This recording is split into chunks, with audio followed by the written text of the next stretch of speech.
Welcome to the 5-Minute Prime Podcast. Quick, actionable tips to master personal finance and real estate investing. In just 5 minutes a day, we'll help you build wealth and achieve financial freedom. Picture this. You're 8 doors in. The portfolio is healthy, mostly stabilized, mostly close to home, and the whole thing runs through one property manager. 9% of the rent, and the deal you made with yourself was simple. I pay the 9, I never get the call. For years, that felt like a bargain. Then one slow afternoon, you pulled the full year statement, not the 9% line, the whole thing. And the whole thing is not 9%. There's the base management, about $13,000 on a $144,000 rent roll. Fine. But then there's a leasing fee on each of the 3 turns you had this year, $1,500 a pop, $4,500 all in. A renewal fee here, an inspection fee there, a quiet markup on every maintenance invoice. Add it up, and you're not at 9%. You're closer to 13, about $18,000 a year. And that's normal. All-in management runs 12 to 16% for a stabilized book, higher on a high turnover fee-stacked one. Not the rate you signed, the rate you actually pay. And here's the part that should sit with you. Now, turnover costs the manager too. A vacant door drops their fee to 0. So any decent shop wants to keep tenants. But the leasing fee still means a turn isn't the pure loss for them that it is for you. And the markup means a bigger invoice is their margin, not their pain. I'm not saying your manager's cutting corners.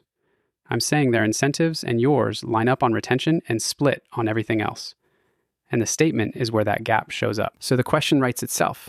Should I just do this myself? That's today's scenario. And before I give you my read, I want you to actually make the call. So here are your 3 paths. The first path. Build your own in-house management. You form an LLC, you buy the software, you hire a part-time assistant, and you manage your own portfolio. No license needed. When every door is yours, you're not a property manager in the legal sense, you're an owner.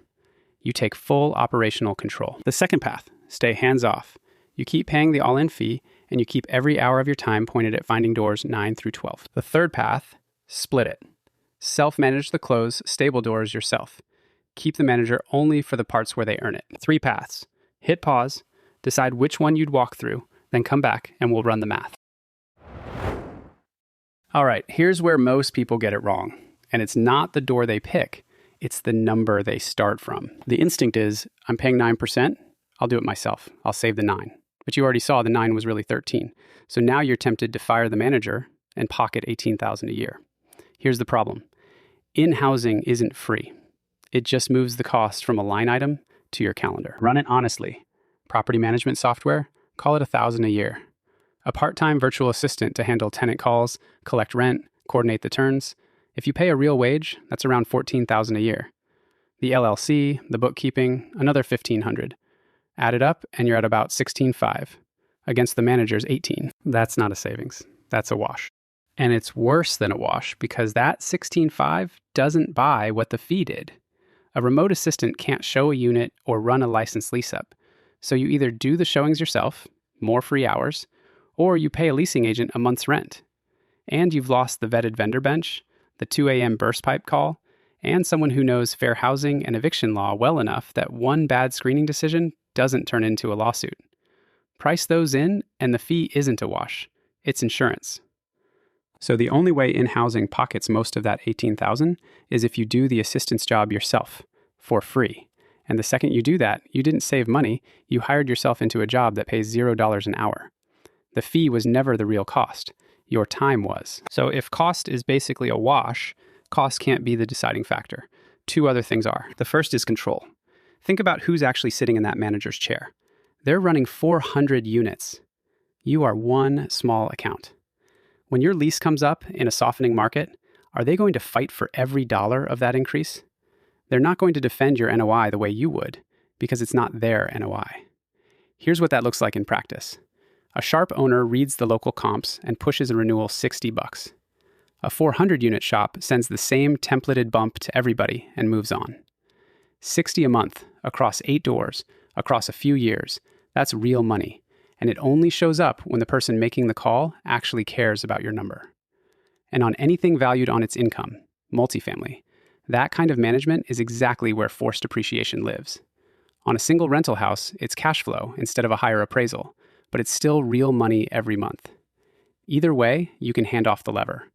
You just can't hand off the lever and still expect to be holding it. The second thing is your freedom number.